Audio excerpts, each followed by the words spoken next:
tsy hoaiko tantaraina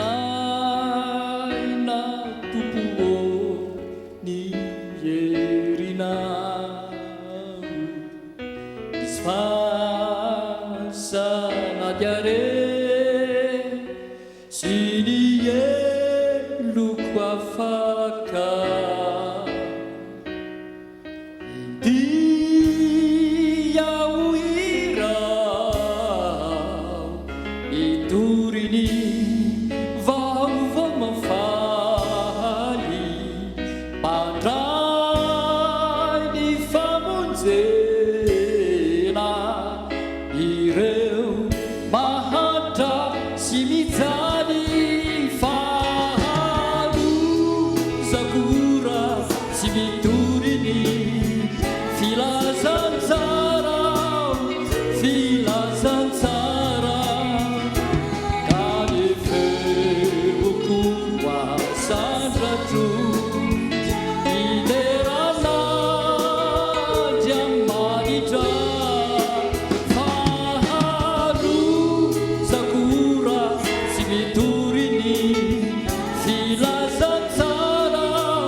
Andriamanitra sady voantso ny masina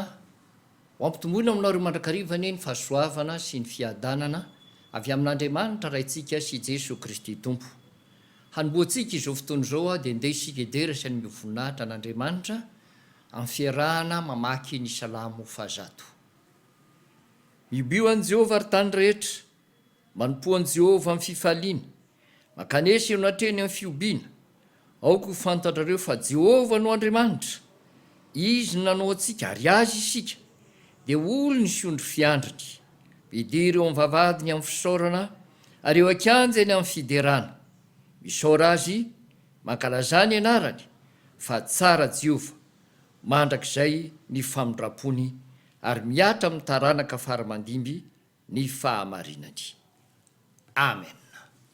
Ivavaka isika ry havana. Ry Jesosy Kristy Tompo lohan'ny fiangonanao, ianao le tompon'ny finoanay sady mpanefa azy. Isaoranay ianao Tompo no ny fahafahanay indray manatanteraka ity fampianarana ity, ampitaindavitra ho an'ireo mpanomponao izay miaino sy manaraka ary mijery izao fandaharana izao. Tompo malalo, isaoranay ianao ny efa fahatanterahany ny anaranay, nandinianay, ary ny rahanay nandinika ny amin'ny filazantsara anao Jesosy nosoratany Jaona. Miroso izay ankehitriny amin'ny epistily izay nosoratany Jaona, ka ny epistily voalohany indray no tanterahanay amin'izao manaraka izao. Tompo, ny fanainao masina ny taridalana anay mandrakariva amin'ny zavatra rehetra, ary amen'ny fo mampanahinay, na izay izay ampita ny fampianarana, na ireo mpanomponao izay anaraka izao fampianarana izao sy ny fiarahana mandinika sy mianatra ity epistily ity. Dia meteza eto anivonay Tompo, fa amin'ny anaranao Jesosy Kristy mety ny manitry manao zany vavaka izany. Amen. Ry amparibe famonjena mahatahiry ny finoana, mifankaty ary mazoto amin'ny fanompoana. Dia faly miarabantsika rehetra amin'ny anaran'ny Tompo, hiaraka indray amin'ny fanatanterahana ty fampianarana ity, izay miainga avy amin'ny epistily voalohany nosoratany Jaona. Ary hitantsika amin'izany fa efa vitantsika ny apokalipsy, vitantsika ny filazantsara, miroso eo amin'ny epistily sika izao. Fantatritsika moa fa epistily 3 no nosoratany Jaona, ary ny voalohany zany no ianarantsika sy hodinitsika ary ampitaina amintsika fampianarana. Ity epistily ity dia epistily somary tsy dia tena mahazatra loatra rehefa mijery sika ny toetra sy ny fomba ary ny zavatra raketiny zany epistily zany, rehefa ampitaina amin'ny epistily izay nosoratany Paoly. Ao amin'iny Paoly dia misy fanehoana voalohany a dia fiarabana apôstôlika ary aveo fandaharana teny am'izay a sy fampianarana momba n'izay fototra ionona ary manarak'izay a dia ny etika hoentina mandeha sy miaina ny fototry ny finoana zay nambara fa eto kosa ny an'Jaona de manana endrika hafa mihitsy ary hita fa mifamatotra amin'ilay filazantsara nosoratany zany kanefa zao no ko tsaroantsika ny epistily ny voasoratra alohan'ny filazantsara ary ity epistily ity de epistily nateraky ny zavatra nisy sy nitranga tamin'ny fotoan'andro zay niainany Jaona ka nanoratany ho an'ny kristianina zay mbola afaka ny vory sy afaka ny vavaka ho fampaherezana azy ireo tsy alany amin'ilay finoana marina ny amin'i Jesoa fa mba hifikirany amin'izany ka tahaka ny faneho-kevitra no avoakany Jaona ato anatin'izany epistily zany. Eny ary ryavana misy toko 5 ity epistily voalohany zay nosoratany Jaona ity ary reto zany andraisantsika azy izany atao hoe zaraina telo izy ity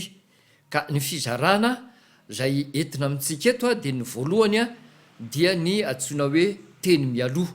ao amin'io teny mialoha io a dia ny Jaona voalohany a toko voalohany ny andininy voalohany ka hatramin'ny faefatra io no atao hoe teny mialoha mitovy tsy sisy hafa tany amin'ny Jaona toko voalohany izy zany zay le tsotsika hoe prologue na teny mialoha tany amin'iny filazantsara iny eto zany a de ny andininy voalohany ka hatramin'ny faefatra no mitovy am'izay. Ny fizarana faharoa lehibe a de ny hoe faneho-kevitra telo lehibe no hitatsika ao anatin'izany ao anatin'io faneho-kevitra telo lehibe io a de misy fizarana na zanam-pizarana anaky telo ihany koa ka faneho-kevitra voalohany a dia ny Jaona voalohany toko voalohany ny andininy 15 ka hatramin'ny toko 2 ny andininy 7 ny faneho-kevitra faharoa dia ny Jaona voalohany toko 3 ny andininy voalohany ka hatramin'ny toko 4 ny farany eo amin'ny andininy 9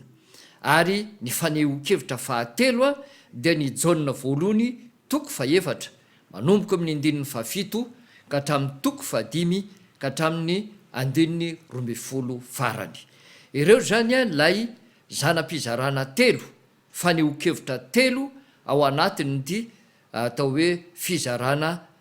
lehibe faneho-kevitra zay nambary eto ity raha jerena zany a ny ambary eo dia mahatratratra any amin'ny toko 12 no resahana ao anatin'io.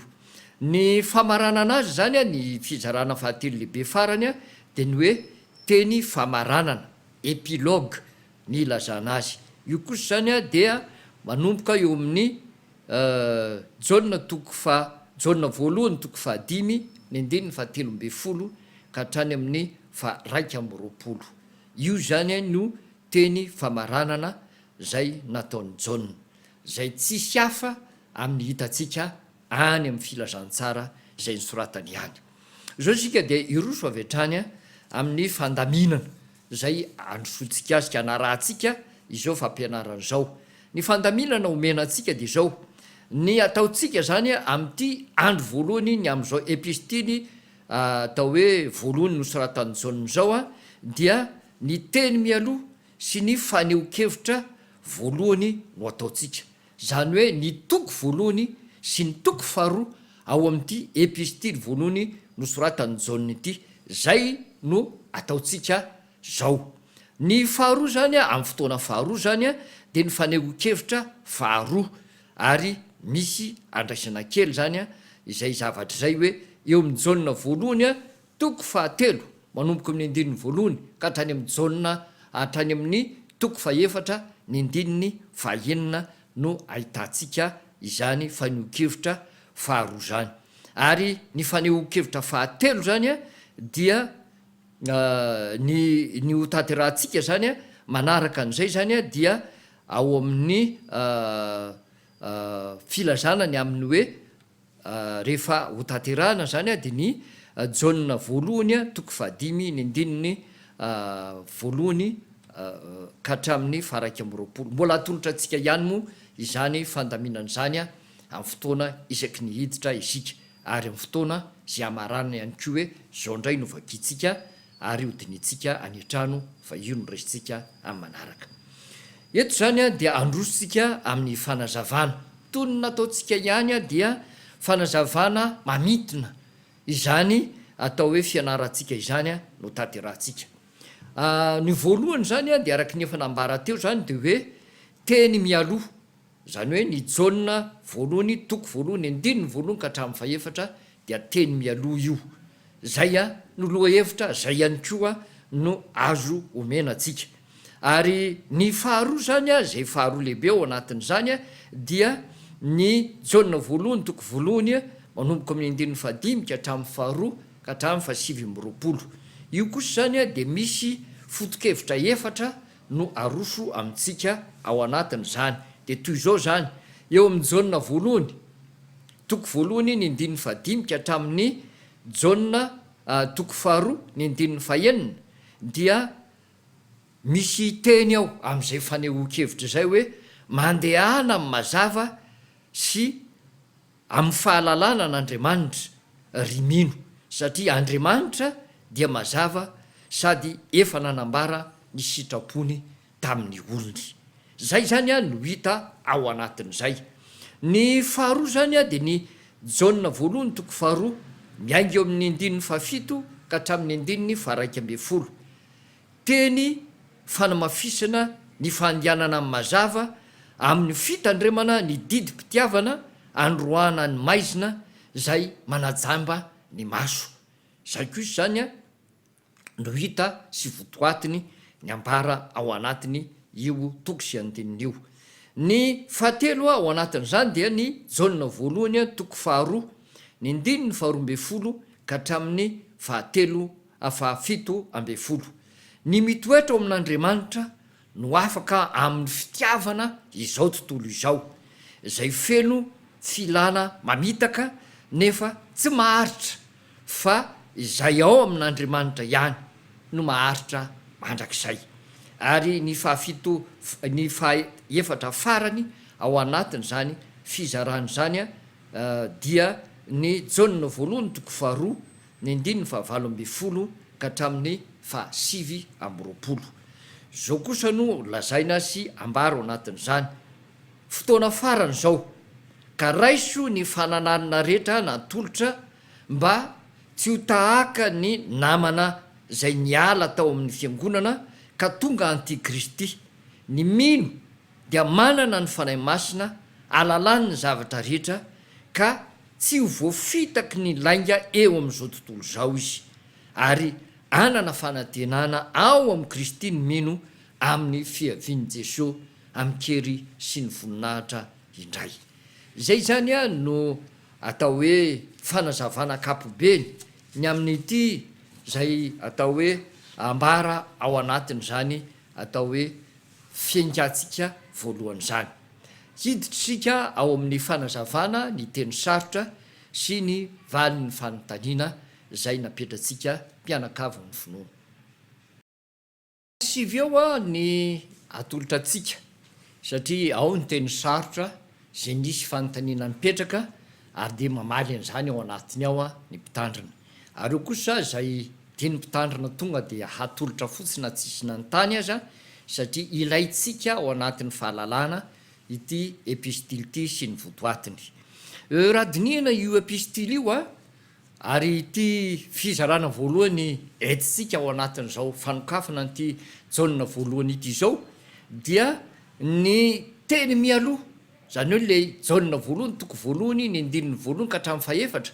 zay ambara fa hoe teny mialoha de ao mihitsy a ny votoatikevitra rehetra zay banjinina ao anatin'ity epistily voalohany zay nosoratany jauna ity ka tsy gaga sika raha maromaro ny teny zay raisina ao anatin'izany ka omena fanazavana satria izany no mitondra ny fanazavana rehetra zay manany sarotra any rinany a sy atakaratsika ny zavatra zay tia ny jaona ampitaina ao anatiny ity epistily voalohany ity. Ny oraisintsika voalohany a de ny ao amin'ny jaona voalohany toko voalohany ka ny andininy voalohany de le teny manao hoe zay atramin'ny voalohany ny teny fiainana no resany am'zany. Ny teny fiainana de ambarany hoe zay atramin'ny voalohany. Toy zao a no fivaky ny teny raha vakina amin'ny anaran'ny tompo. Zay atramin'ny voalohany de zay efa renay, zay efa hitany masonay, zay efa nojerenay sady efa notsapainy ny tananay a dia ny amin'ny teny fiainana. De io zany a lay teny fiainana zay ambara io le lazainy hoe zay hatramin'ny voalohany io. Ka eo am'le teny hoe zay hatramin'ny voalohany a no resahantsika de hitatsika fa ao anatiny zany fendohan-javatra zany a de miresaka an'io hoe hatramin'ny voalohany io izy. De eo ny tondrana ny saitsika sy miresaka momba le atao hoe teny fiainana de mampitodika atsika satria milahatra tsara arak'izay heverina na de tsy nampozitsika aza fa nanahatro ny tompo fa ny fahavitany filazantsara talohan'ny diratsika amin'ity na de ty aza no zokon'ny filazantsara de alalatsika fa hoe rehefa nantenika tsika ny filazantsara ny jaona toko voalohany manomboka amin'ny andininy voalohany de ahitantsika ny hoe tamin'ny voalohany ny teny ary ny teny tao amin'Andriamanitra de miresaka mombany hoe fisym-piainana rehefa avy eo any amin'iny jaona toko voalohany manomboka amin'ny andininy voalohany iny. De hitatsika ao anatin'zany a fa io le fiandohana sy io le teny zay natao hoe ny simpiainana any amin'ny jaona toko voalohany io a de io ihany no nasehonyity epistily ty eto. Ka eto zany a ny filazana mikasika an'ity le hoe atao hoe tamin'ny voalohany a zay hatramin'ny voalohany ity dia mitarika atsika sy mampitodika atsika le efa nyrenesitsika tany amin'ny voalohany tamintsika nijery ny filazantsara zay nisoratany jaona. Ary ao anatin'zany zany a no ety ny ilazana amitsika fa zava-dehibe teo amin'ny jaona mihitsy ny filazana ny mikasika an'zany mba halalan'ny olona fa tena ny fotok-hevitry jaona am'izay anoratany epistily sy nanoratany ihany koa ny filazantsara de ny aneo an' Jesosy Kristy fa tena Andriamanitra Jesosy hatrizay ary mandrak'izay. Zay zany ny votoatiny. Eto zany na ao amin'ny epistily aza de naseho ihany keo hoe zay hatramin'ny voalohany. Zany hoe lay mbola tsy nisy zao rehetra zao ary tao anatin'ny fisiny zao rehetra zao fahariana zany a ary ny amy manaraka ho avy nanafoanana izao tontolo izao ihany ko any amin'ilay fotoanany hoe de midorana ny tany tonga ny lanitra vaovao sy ny tany vaovao zany a de zay le ambary eo. Ka le fotoana fanosana zany a fendohana sy ny fiafaranyity zavatra eto ambonin'ny tany ety sy ny tany de eo indrindra zany no aseho ny aminy hoe ny nendohany io le lazainy eto a zay fa nisy talohan'zany nendohany zany a izany teny fiainana zany. Ka ny fiainana de fa fiainana talohan'ny fisiny zao rehetra zao ary mbola fiainana rehefa foana izao rehetra izao a araky ny fandaharana. Ary izany no ilazana amitsika fa lay ambary hoe teny fiainana eto de milaza sy manondro ihany any Jesosy Kristy lay atramin'ny voalohany ary izay nidinatsika eo am'le andininy faharoa. Leo amin'ny andininy faharoa de milaza ny aminy hoe fa efa naseho ny fiainana ary efa nahita azy izahay de tonga vavolombelona ka manambara aminareo ny fiainana mandrakizay zay tao amin'Andriamanitra ka efa naseho taminay. Zay tao amin'Andriamanitra le fiainana tao amin'Andriamanitra ary io de aseho tahaka nylay nanambara tany elolony hoe ny teny ary ny teny tamin'ny voalohany ny teny ary ny teny tao amin'Andriamanitra ary ny teny de Andriamanitra. Mampitondra atsika zany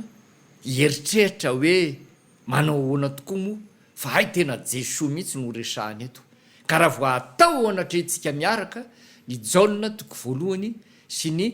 jaona voalohany toko voalohany de hitatsika ao anatin'zany ny fifandraisany sy ny fifanazavany zany teny rehetra izany. Eto zany raha ny fiainana no resahana zay tao amin'Andriamanitra ary kosa ny teny tao amin'Andriamanitra ary eto teny fiainana andresahana ary zany teny ary aloha ry zany a dia tonga no finonona tamintsika jesosy kristy no voalaza ao anatin'izany ny dikan'izany a dia manambara ny amin' jesosy ary zay indrindra le lazainy jaona eto hoe vavolombelona zay satria nahita natsapa ary mahalala ka manambara izany atao hoe fiainana mandrakizay zay tao amin'ny ray ka efa naseho taminay zany ny manaraka an'izay dia eo amin'ny andiny ny fahatelo eo amin'ny andiny ny fahatelo amin'io toko voalohany io ihany a dia miresaka mombany hoe ny firaisana amin'andriamanitra zao indray ny zavatra hita ao anatin'izany hoe zay efa hitanay sy renay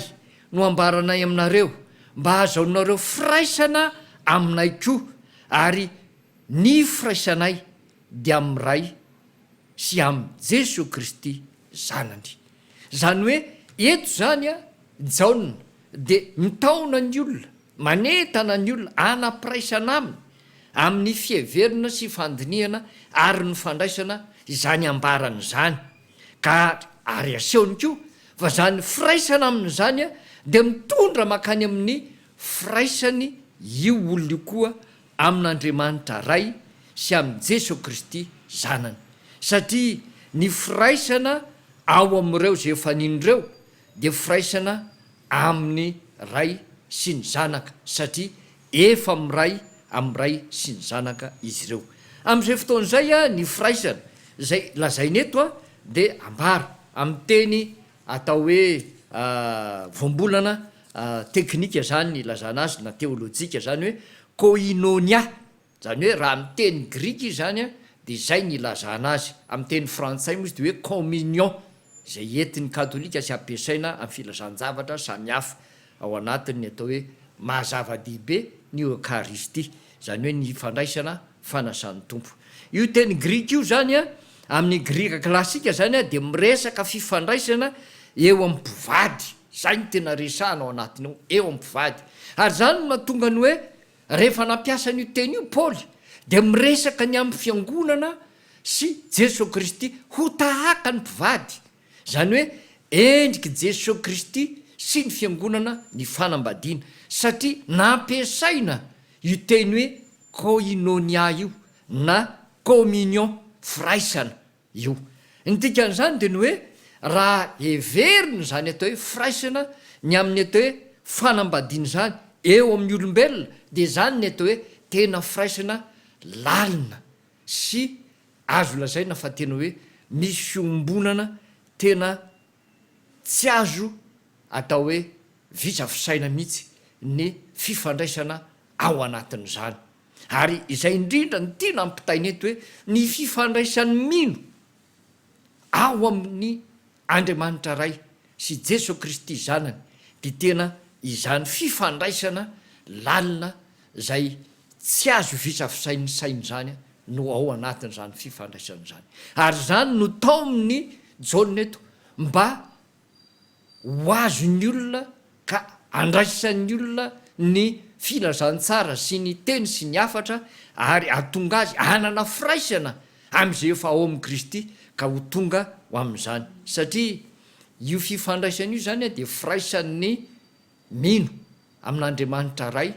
sy ny zanaka zay lay mijadona amin'ny lakroa iny ny ambony midina ty ambany ary ao anatin'izay koa nefa ny fifandraisany samy mino zany hoe lay mitsovalana iny no aseho ao anatin'izany ny manaraka zay a dia hitatsika ao anatin'ny filazantsara zay nysoratany jaona tsy dia miresaka loatra nyo firaisan'io jaona kanefa koa zany a manana voambolana entina ilazana an'izany jaona ary anambarahany azy io ao anatiny ao eo amin'ny jaona toko fahatelo ambe folo ny andininy fahavalo a miresaka an'izany jaona ary ao amin'ny le filazantsara io resahantsika io a any amin'ny jaona toko fahadimy ambe folo ny andininy voalohany ka hatramin'ny fahaenina ambe folo ao amin'le vavaka nataon'i jesosy a jaona toko fahafito ambe folo ny andininy faraky ambyroapolo sy ny fahatelo ambyroapolo a mitovitovy amin'izany ary dia ilazana an'izany avokoa fa eto izy a dia tena soritany mazava aty amin'ity atao hoe teny mialoha ao anatin'izany epistily nosoratan'izany ny faefatra manaraka an'izay a dia ao amin'ny jaona voalohany toko faefatra ny filazany hoe tanteraka ny fifalianareo ary zao zavatra izao nosoratanay mba hatanteraka ny fifalianareo mba hatanteraka ny fifalianareo inona moa no tena fifaliana ho tanteraka tia ny lazaina ao anatin'izany ny tiany jaona resahna ao anatin'io a raha mijery sika ny fitohizany hevitra de ny hoe io le firaisana ao amin'ny atao hoe samymino io mitondra makany amin'ny firaisana amin'andriamanitra ray sy andriamanitra zanaka dia jesosy ary zany ny tena fifaliana satria misy antoka lehibe tsy ho amin'ny fiainany eto ihany fa ny fiainana mandrakizay ary io ny ilazany an'le hoe tanteraka ny fifaliana satria lay firaisana ao anatin'ny samymino no mitondra makany amin'ny mino rehetra tafaray ho amin'ny firaisana amin'andriamanitra ka zay firaisana amin'andriamanitra zay no fahataterahan'ny fifalian'ny mino rehefa hambara ao anatin'izany eto zany a de ny hoe ny fifalianareo fa aseko ry ambany pejery hoe ny fifaliantsika zany hoe ho tanteraka amin'ny fifalianareo a misy teny ko ery ambany pejery hoe ny fifaliantsika de zay le lazainy hoe ny filazana io zany zay niditra tao anatin'le fiombonana zany ary tafaray tao de ireo a no manana fifaliana ary ny fifaliantsika de ny fifalian'ireo tafiditrireo koa ny ambara am'izany ny manarak'izay a dia eo amin'ny andininy fahadimy amin'io toko voalohany io ihany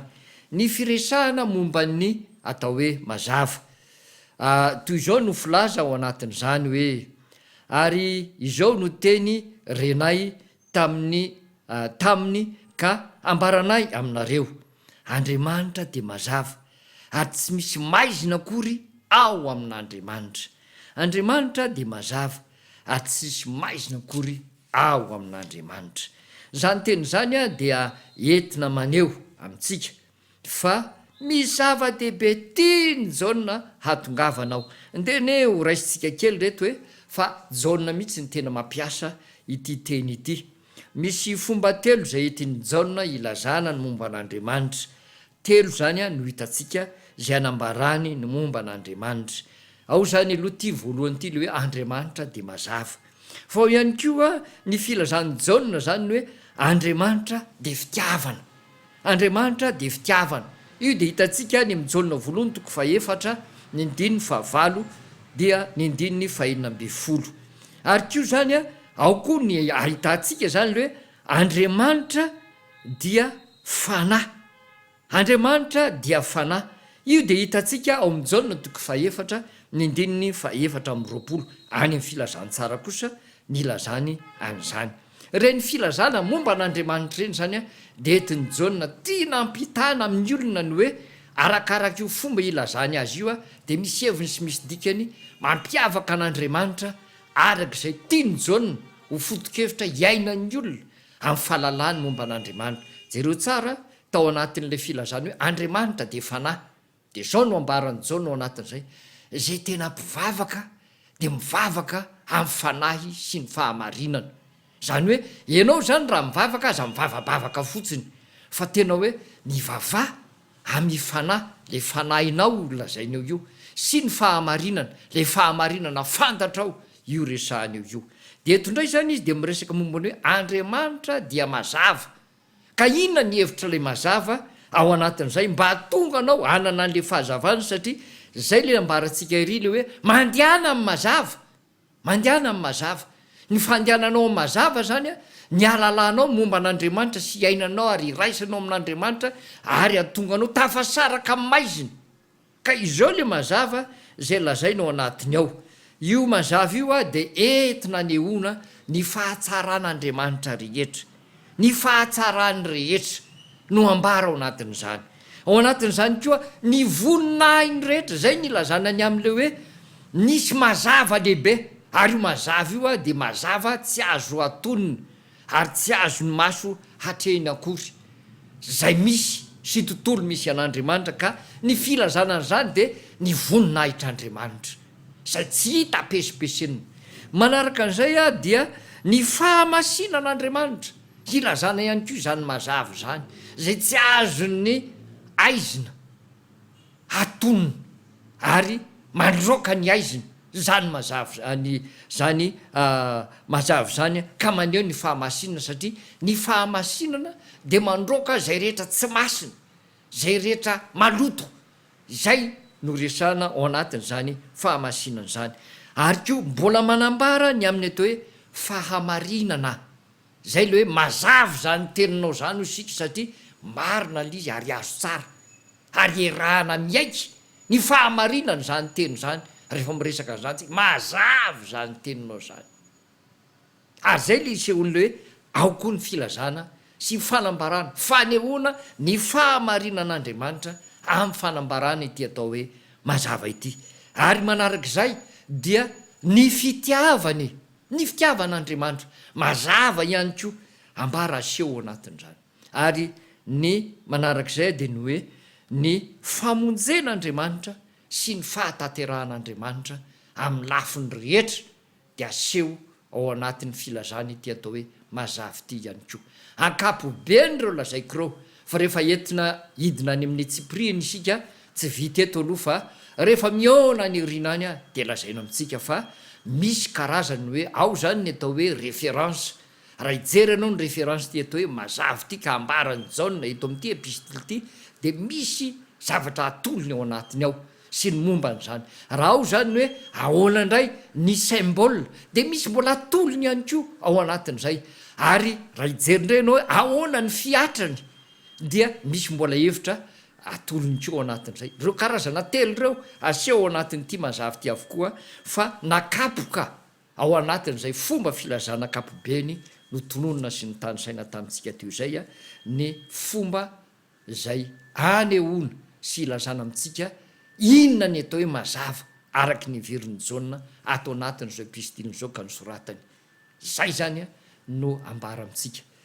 ny manarak'izay a dia lay ambara hoe solovava manana solovava isika jauna voalohany a toko faharoa ny ndininy voalohany no ahitantsika an'zany zao no ao anatin'ny soratra masina anaka izany zavatra zany nosoratako aminareo mba tsy anotanareo ary raha misy manota de manana solovava ao amin'n'iray isika de jesosy kristy ilay marina lay solovava sy ilay marina no ampiarahany jauna eto a de ty teny hoe solovava ity zay adikatsika hoe avocat no ampiasainy jauna ary inona moa zany rehefa jerentsika de zay nilazana amitsika hoe tena mifamatotra tanteraka mihitsy izao zavatra ambarany jauna zao a am'lay filazantsarany jauna am'zay efa nresantsika tao io le atao hoe solovava io a dia parakleto ny teny grika zay ilazana azy zay tao amy jauna izy io le filazantsara ny soratany jauna dia natao hoe mpananatra ho avy mimpananatra hafa hoy jauna ary io mpananatra io no natao hoe parakleto eo zany a no aseho eto le izy tao amin'iny filazantsara iny a de iresana nyty parakleto ty hoe io no ampiteny anareo ny zavatra zay ho lazainareo ary ampianatra anareo ny zavatra rehetra ananatra anareo sy ny sisa eto izy a de milaza satria nyteny hoe parakleto a de teny sy voambolana fampiasa eo amin'ny lafo ny momba ny fitsarana zay izy io ary nampiasainy jauna izy eto ary indrindra nitohizany amin'ilay filazana hoe ilay marina zany hoe ao anatin'ny fotoana zay isehoany ny fahalementsika sy ny tsy fahatanterantsika manoloana ny fitsaran'andriamanitra le andriamanitra masina le andriamanitra marina le andriamanitra tanteraka dia tsy maintsy disotsika ary tsy misy zavatra azotsika alahatra eo anatrehan'zany fa noho ny finoatsika zay miorina ao am' jesosy ilay marina dia io no ambara hoe manana mpisolovavitsika le eo akaikitsika ary eo anoloan'andriamanitra io no iaro io no solovava ary no antoka ho atsika ary zay no mahatonga an'le hoe de ho tanteraka ny fifaliana ery ambony ery satria mitohy am'izany ny filazana fa io Jesosy Kristy io no aseho ho mpisolo vava eo anatrehan'ny ray ary eo akaikitsika de zany no tsara ilazana amintsika fa ao amin'ny jaona toko faefatra ambe folo ny andininy fahinina ambe folo de ahitantsika an'io sy any amin'ny andininy fahinina amby roapolo any le atao hoe mpananatra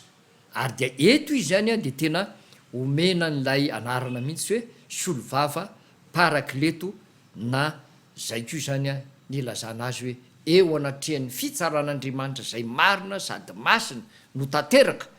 tsisy afaka ilahatra am'izany tsisy afaka iseho am'izany fa isika kosa noho ny fananatsika an' Jesosy Kristy de izy no antoka sy izy no misy olo vavatsika eo anatrehan'izany manaraka an'izay eo amin'ny andininy faharoa zay mbola mifampitohy am'izany resaka zany de zao ndray ny ilazana ao anatiny ao ary izy no avitra noho ny fahotantsika ary tsy noho ny amintsika ihany fa noho ny amin'izao tontolo zao koa noho ny amin'izao tontolo zao koa malasa nyeritreritra atsika zany satria eto de lazaina ny olombelona no nanota ary de zao tontolo zao no ny arany tsy hoe niatra tamin'ny olombelona fotsiny satria izy no nanota fa niatra tamin'izao tontolo zao mihintsiny ihany koa ny fisarahana amin'Andriamanitra lay tontolo namboarin'Andriamanitra tao ny olombelona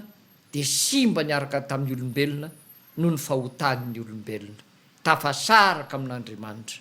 izao tontolo izao noho ny nataontsika olombelona eto zany de aseho fa io fanavotana nataony Jesosy io de fanavotana ho an'ny olombelona noho ny fahotantsika ary noho ny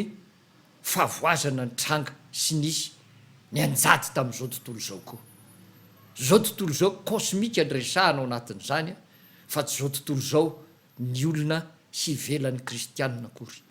ary zay ny ilazana amintsika eto hoe tsy ilay zao tontolo zao zay eo ambany vahoan'ny satana le olona mpanoto zany na ny jentilisa no resahana ao anatin'izany fa le zao tontolo zao simba ny ota ka tafasaraka amin'Andriamanitra zany no hitantsika any amin'ny boky ny Genesisy nanota ny olombelona de tafasaraka amin'Andriamanitra araky ny voalaza ny amin'ny atao hoe bokyny jiosy any de ny hoe ny rozo ny tsisy tsilo taloha fa rehefa nanota ny olombelona de tonga nisy tsilo ny rozy ka nandratra ny olona de ohatran'izany koa ny liona ony tsy nisy vangy taloha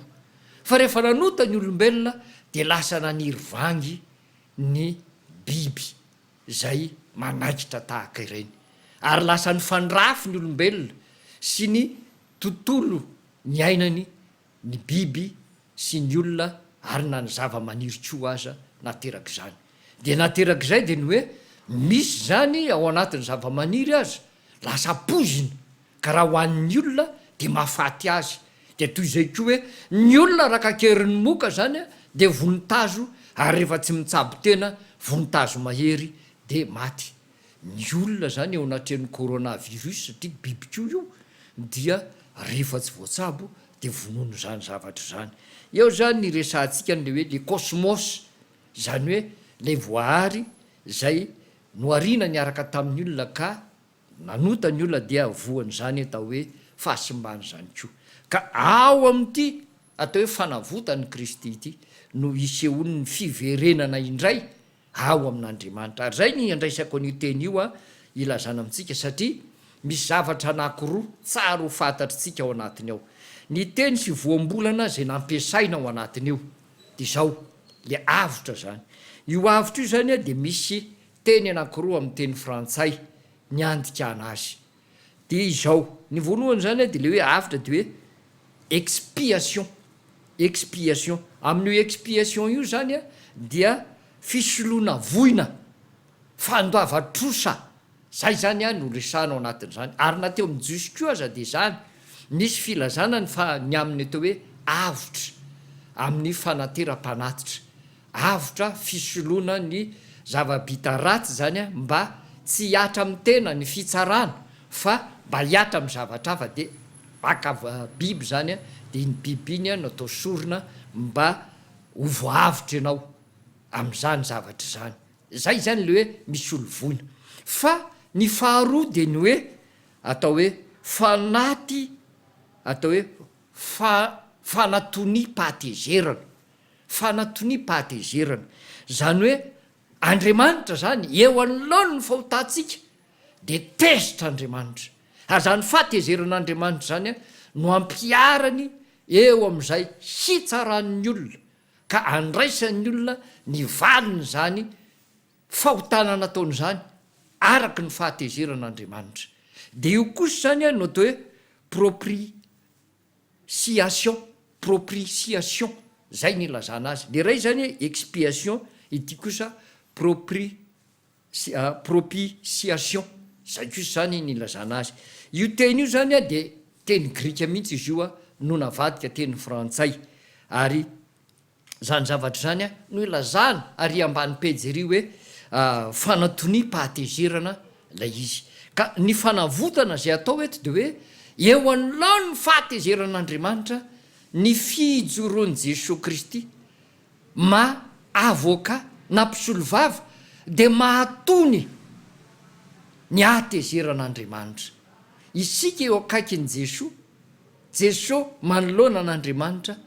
tony noho ny am' Jesosy ny fahatezeran'Andriamanitra amintsika. Zay zany zahatra seho. Mety eritreretintsika hoe mitovitovy ihany zany fa tsy mitovy amin'ny ankapobeny. Fa eto ny lanjany zany a de hoe mbola tsy miatra le izy ka tsy misy zavatra takina akory am'le olona, satria ny fiatra ny fitsarana de misy zavatra takina ao anatin'izay mba ho voaloha ny trosa, satria zay ny fitsarana. Fa eto zany a tsy misy fandavana trosa fa tony ny fahatezerana ka tsy miatra lay didim-pitsarana. Fa ny amin'ny voalohany zany a miatra ny didim-pitsarana de misy fanonerana izany trosa izany, satria raha ny trosanao zany de hoe ianao a dia mandohonitra zao tapitrisa, zay ny didim-pitsarana no ny eloka nataonao de misy mandohiny zao tapitrisa iny, zay ianao no avitra satria nisy nandoha lay ray tapitrisa ohatra zany. Fa eto zany a tsy zay, fa eto hoe ny fijoroan'i Jesosy ho solo vava dia mahatony ny fahatezeran'Andriamanitra. Tsy tonga hatrany am'le fitsarana, fa ny fijoroan'i Jesosy Kristy de tsy misy didim-pitsarana miatra fa tony ny fahatezeran'Andriamanitra. Tsara ny alalantsika an'izany ry havana mba hahafantarantsika hoe zava-dehibe mihitsy ene ty asa mpanavotana nataon'i Jesosy Kristy ho antsika ity. Ny manarak'izay a de ry amin'ny Jaona 1:2-9 miresaka momba ny atao hoe antikristy. Zao no ambaro anatin'izany: rakizy zao no rafarany ary tahaka ny efa renareo fa ho avy ny antikristy, sady maro no antikristy efa tonga sahady. Koa izany no ahafantarantsika fa izao ny orafarany, izao ny orafarany. Ao anatin'ny vanim-potoana farany sika zao a, ary arak'izay nambara de ny hoe ho avy sy iseho zany antikristy zany. Eto a dia misy filazana sy tindinika zay omeny Jaona nanambarana ity atao hoe antikristy ity. Misy filazana atao hoe tsara ho lazaitsika fa manamarika ny amin'ny Jaona mantsy ity antikristy ity. Eto a ny atao hoe antikristy araky ny lazainy Jaona de zao: lay olona tao amin'ny fiangonana, zany hoe nikambana ho isan'ny kristianina, ho isan'ny tenan'ny Kristy tetỳ tany, ny fiangonana zany, kanefa niala tao anatin'izany. Zay no lazaina ao anatiny eo, niala tao anatin'izany. Zay le lazaina hoe namatsika izy teo aloha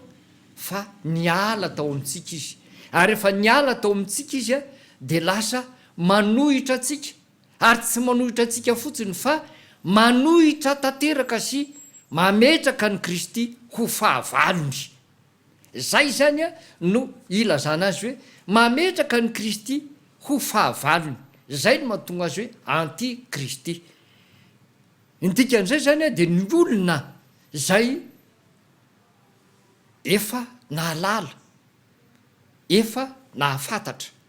ary efa isany andihany niaraka tamin'ny mpianatra, kanefa niala sy nitsoka tao amin'ny mpianatra, dia ireny no atao hoe antikristy. Raha raisitsika amin'ny teny mivantana sy tantara misy, dia Jodasy no antikristy voalohany.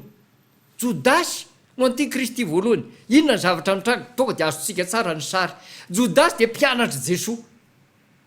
ary teo amin'ny Jesoa tokoa, saingy lasa niala teo amin'ny Jesoa izy, ary niala teo amin'ny mpianatra ihany koa, ka tsy isan'ny mpianatra intsony. Fa inona ny zavatra nitranga? Jodasy dia lasa nivarotra ny tompo, ka tonga izy rehefa aveo miaraka amin'ny nandihan'olona nisamotra ny Kristy, lasa mpanohitra any Jesoa izy rehefa aveo. Ary zay toetra sy ny nataon'ny Jodasy zay no azo amaritana azy voalohany hoe Jodasy no antikristy voalohany. Ary zay manaraka azy,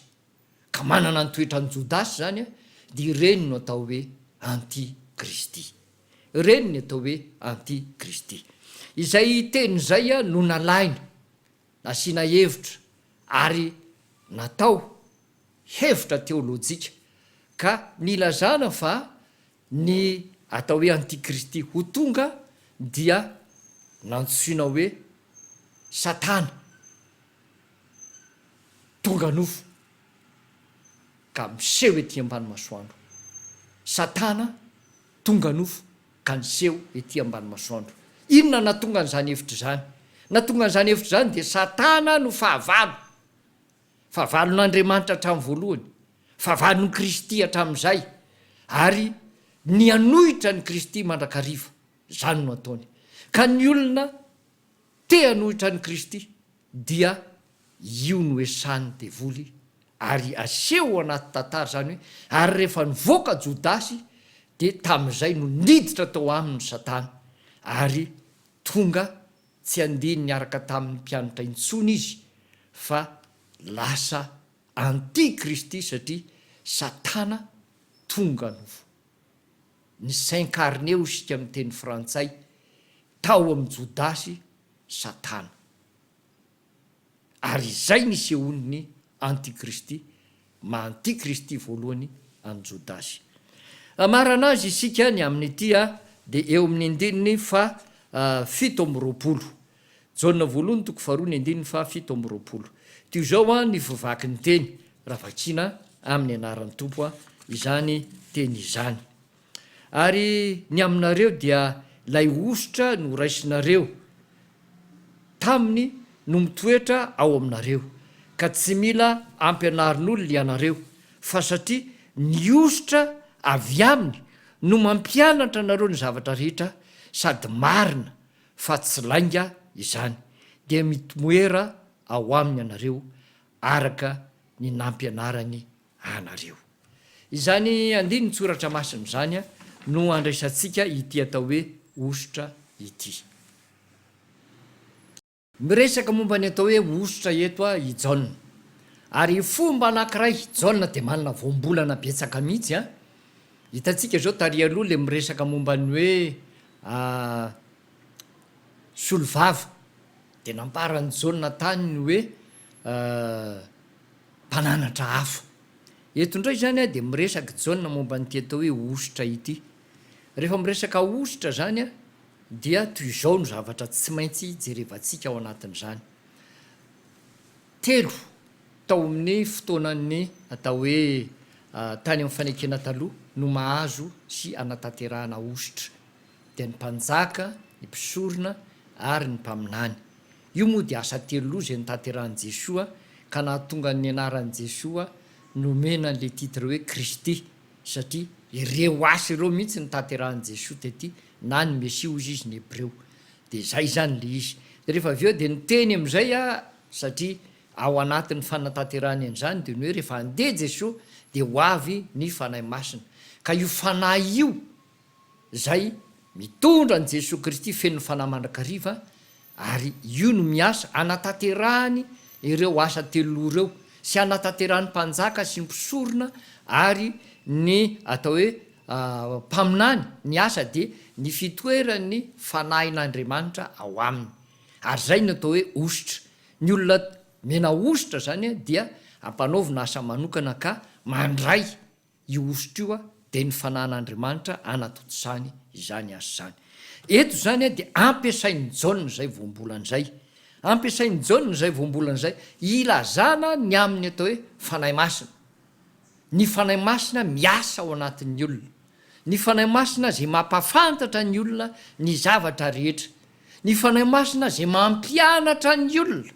zay teny rehetra nambaran' jesosy sy ny mombamomba an' jesosy zay niseho tety ambany masoandro ary zay ny ilazany eto hoe ianareo de tsy ampianariny olona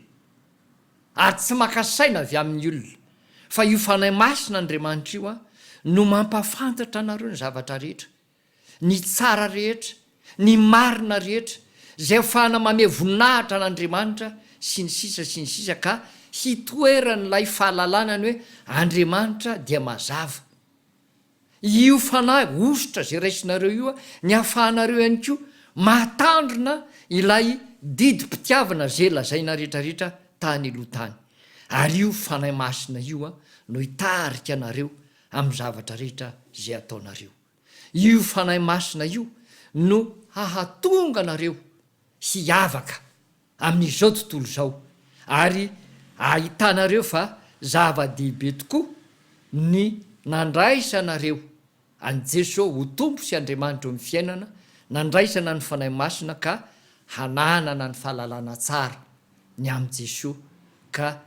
isi ny finoana sy ny fanantenana ary ny fitiavana an'andriamanitra ho mpandova ny fiainana mandrakizay ao anatin'izay zany ny lazany jaona hoe tsy misy mpampianatra atsika fa ny fanahy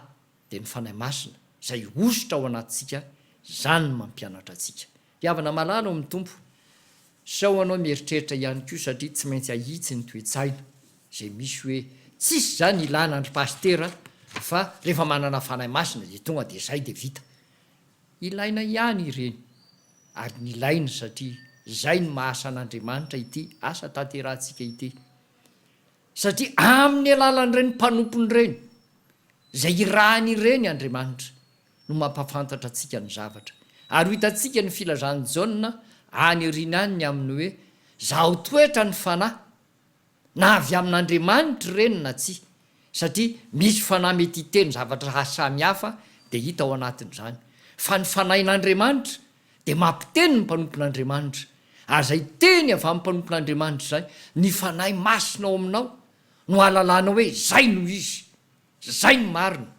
ary io koa no ahenona ny aminy hoe zany ndray ny fampianaran'ny tompo ary zany antso vaovao sy ny iraka vaovao ampanaovin'andriamanitra atsika ka ilaina zany mpanompon'andriamanitra zay voaositra andriamanitra ka nantsona natanteraka an'izany mba hitondra ny fampianarana ampitoetra tsara ny finotsika sy ny fahamarinany lalana omba atsika mba ho ao amin'i Kristy tokoa ary de zay ngenona tonga an' Jesosy Kristy ny antso ny apôstôly ary ny apôstôly de ny antso koa mpiara-miasa aminy mba hitarany ambainday ny fanjakan'andriamanitra aingana ary de zay koa ny siny fiangonana sy ny mpitondra fiangonana mba hatonga ny fiangonana anana mpitarika hitsilo ny lalany sy ny diany ary andray ny afatr'andriamanitra sy ny fampahirizana ka hanana ny fahamarinana zaraina ao anatin'ny fiangonana ny ataontsika zany tsy makahala reny mpanompon'andriamanitra reny fa mitondra mbavaka ny mpanompon'andriamanitra mba havitany tsara ny asa ary koa hananany zany ositra masiny zany hiasa ao amika hatonga azy hitondra ny fahamarinany tenin'andriamanitra ho amin'ny vahoaka an'andriamanitra ho sakafom-panasa azy zay raha teo ny afatry ny tompo rehefa niteny tamin'ny petera hoe motiava ianao fa hanoariny ondrikeliko io le tenin'andriamanitra hamahanana atsika androso sika ry havana amin'ny famaraparanana ity ary hiditra ao amin'ilay tao hoe tendry mialoha rososona sika mova misy atao hoe tendry mialoha rososona ao anatiny zao andiny soratra masiny zao misy na de tsy mivantana azy fa io teny manontolo akapobe ny io de miresaka an'izany fa horaisitsika kosa zay atao hoe tena mampifamatotra sy ahitantsika an'izany ny voalohany zany a de le firesahana momba n'io jaona voalohany a toko voalohany a ny indininy voalohany io lay miresaka le hoe hatramy voalohany tao amin'andriamanitra sy ny sisa ny dikan'ireny zany de ny hoe ny zavatra rehetra zay taterahan'andriamanitra dia zavatra efa voakasa hatrany amin'ny voalohany ary tany alohan'ny fanosana sy mifamaritam-potoana ny sin-javatra tetỳ ambany masoana efa tao amin'andriamanitra zany fiainany zany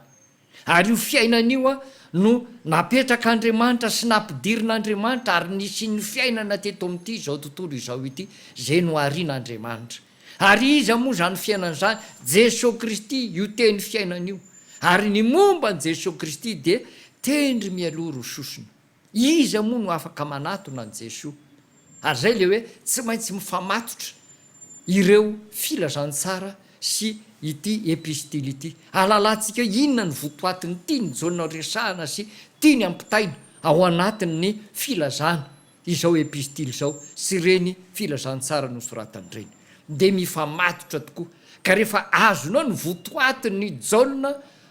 filazantsara zay nysoratany jaona zay maneho mivantana maromaro mihitsy ny andiny tsoratra maro momba nty tendry meloha rososiny ity de ho azonao tsapaina ihany ko ao anatin'ity epistily ity fa misy zany ary reny nolazainy ao anatiny ao raha faranana azy satria zay zany le votoatiny de ry amin'ny jaona voalohany toko faharoany andininy fa 7 de miresaka io raha vao mametra-panotanena fotsiny ianao de zao nahoana moa no niala atao amin'ny fiangonana iren'olo reny ka notondroina ho antikristy nahoana moa no niala ary zay nilazana antsika le hoe tendry mialoha rososina misy eo samy miaraka eo kanefa misy miala misy lasa eno ny mpianatra 12 lasa ny anankiray de azagakytsika aza mieritreritra lalina fa eo indrindra no raiso fa misy prédestination na tendry mialoha ao anatin'izany tsy mahatoetra ela ao amin'ny fiombonana masina sy firaisana n'andriamanitra zay tsy masina fa ny masina ihany no lina sy manatona an'izany ary ny masina ihany ny tafatoetra sy maharitra amin'izany fa zay tsy masina na izy tsy manatona avetrany fa makahala ny fahamasinana sy ny fahazavana na izy manatona ihany fa tsy maharitra ao amin'izany toeran'izany de tsy maintsy mandao de hitatsika ao anatin'izany a fa zavatra misy eo amin'ny tantara ny famonjeny zany misy ny jiosy tonga de nakahala fotsiny an' jesosy zao ary tsy mety manatona tsy mety mandray zay fampianarina misy tao amin'ny mpianatra mihitsy fa niala ary tsy tafatoetra tao anatin'izany fahamarinana sy fahamasinana ao am' jesosy kristy zany zay zany a no amarana antsika azy hoe naninona no nisy ary izy reny antikristy reny a ary ny akoatra ny antikristy de ny jentilisa zay tsy mety tafaveriny tsy mety ho tonga ao am'izany fiombonana sy firaisana zay lazay ny jaona teo ho tateraka ny fifalianareo ho tateraka amin'ny fifalitsika no ny fisian'ny firaisana ao amin'andriamanitra ary zay no natongany hoe zava-dehibe io teny mialoha zay nataony jaona io satria ny filazana andreo teny voambolana azo lazaina fa fanalahidy reo a no mitondra ny fanazavana rehetra ateorina amarana tanteraka isika zao a ivavaka isika de hiditra eo amin'ny afatrafatra zay apetraka amintsika sy ny fanolorana dinidinika ivavaka isika ry havana tompo isoranay ianao ny amin'ny teninao sy ny afatra zay napetraka ao ary ny fampianarana zay sitraka ao natolotra ho an'ny olonao sokafo ny fo saina fanahanay tompo mba handray an'izany mba hitoetra sy aharitra ao aminao mandrakarivo zay ka tsy mba ho isany antikristy zay teo ihany fa lasa satria tsy tafatoetra maharitra eo amin'ny fahamasinanao de le mazava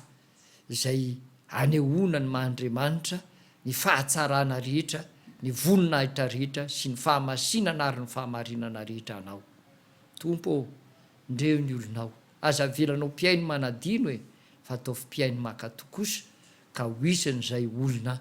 manana fifaliana ary tanteraka ny fifaliana. Dia amin'ny anaranao Jesosy Kristy ilay lohan'ny fiangonana, tompo ny finoanay sady mpanefa azy,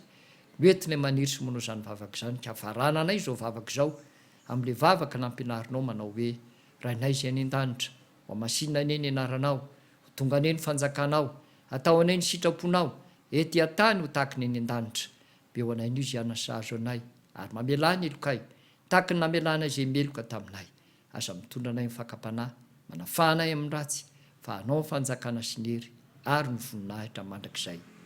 Amen. Mamaraparana ny fotoana isika ry havana ary fantatra ianao fa tahaka an'izay nahalinanao tamin'ny rahantsika tamin'ny Jaona, filazantsara an' Jesosy izay nosoratan'i Jaona, no hitombony ny fahalinanao koa hoe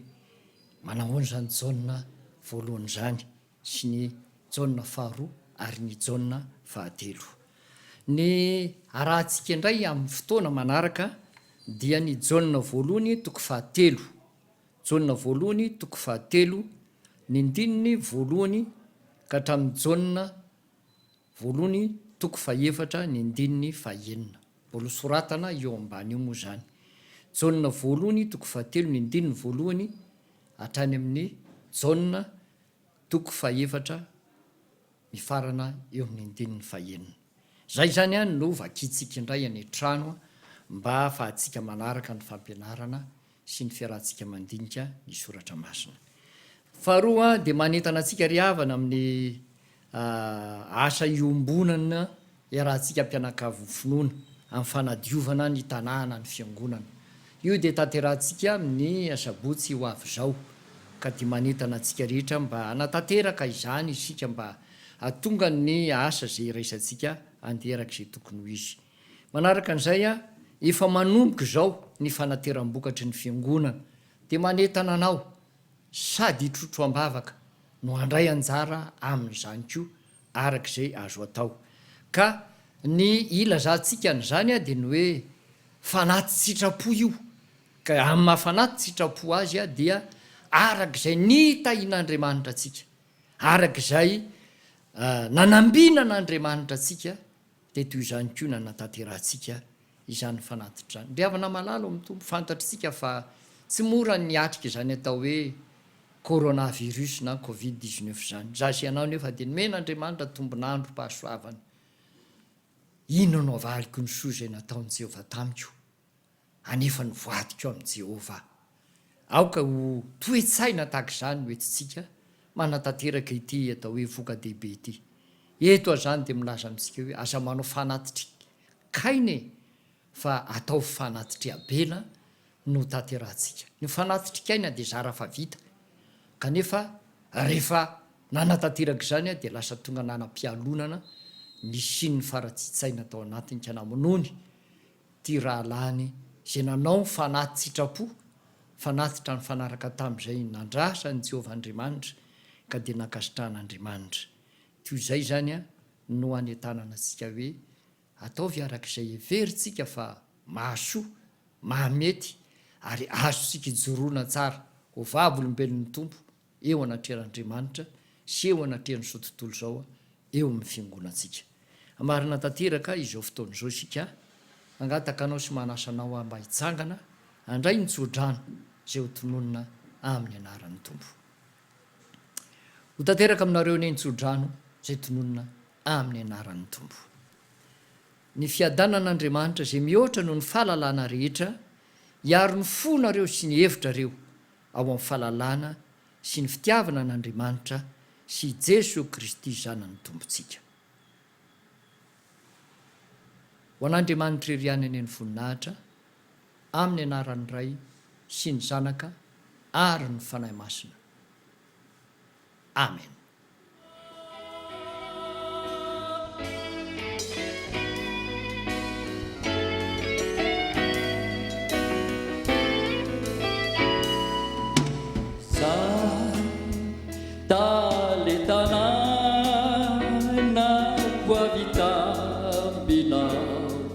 Retumbo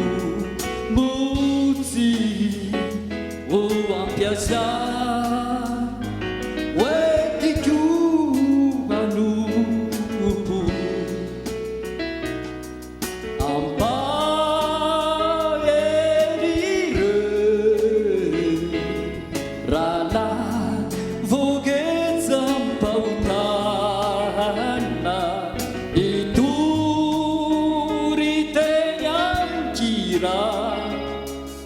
ama nikadra ny satana fahalo zakora sy mitoriny filazantsara ka ny feukokoa sandrako iterana dia manitra fahalo zakora sy mitoriny